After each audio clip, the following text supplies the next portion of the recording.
आणि सुरुवातीचाच खास रिपोर्ट आहे छत्रपती संभाजीनगरमधून।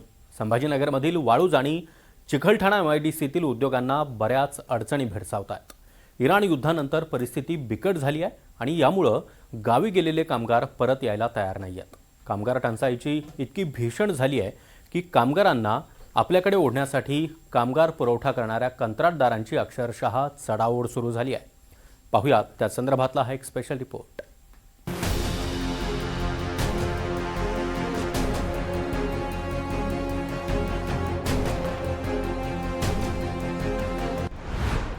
ट्रेनची तिकीट दिली, विमानाची तिकीट काढली, अनेक प्रलोभनं दाखवली, मात्र कामगार काही ऐकेनात।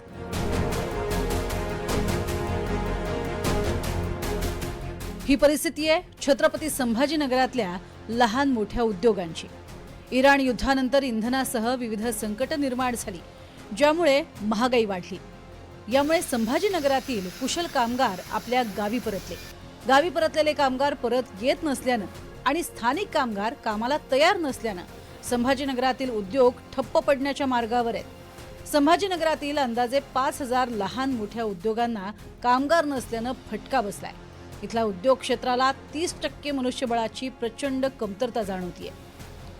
पिछले 4 महीने से 3 महीने से जो बच्चे वापस गए, यूपी बिहार के ही ज़्यादातर यूपी बिहार झारखंड के बच्चे हैं, मध्य प्रदेश के बच्चे हैं, तो उनका एक तो परिवार यहाँ पे नहीं है। परिवार जिनका था वो परिवार लेके चले गए, तो वो अभी तक वापस नहीं आए। तो इसलिए प्रोडक्टिविटी हमारे पास जो है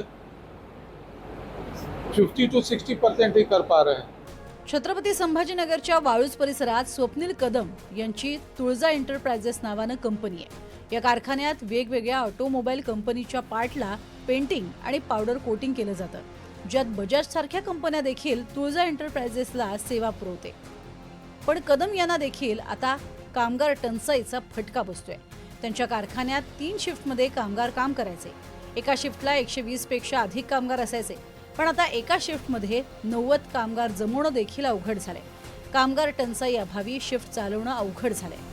काम आहे, भरपूर मशिनरी अवेलेबल आहे, सगळे रिसोर्सेस पण आहे। आता आम्हाला पीएनजी गॅस पण अवेलेबल झालेला आहे, पण जे मोठं आमचं आहे भांडवल, जे लेबर, तेच आम्हाला अवेलेबल नाही आहे। आम्हाला जवळपास 20 ते 25% लेबर कपात आहे आमच्याकडे।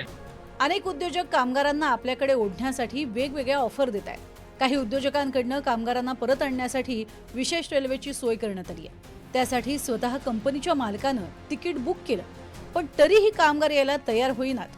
कामगारांना आकर्षित करण्यासाठी उद्योजकांनी आता सढळ हातानं सोयी सुविधा देण्यास सुरुवात केली आहे। कामगार चौकात समजा आम्हाला ज्या कंपनीत जास्त पेमेंट भेटतं त्या कंपनीत आम्ही कामगार चौकातून कामाला जातो।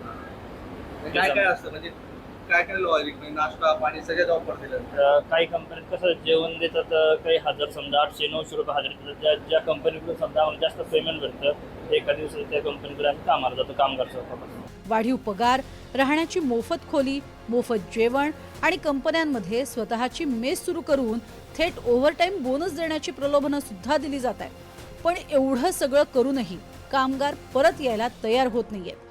परप्रांतीय कामगारांनी पाठ फिरवल्यानं स्थानिक कामगारांना चांगली संधी निर्माण झाली आहे। मात्र धक्कादायक बाब ही आहे की तेही काम करायला उत्सुक नाहीयेत।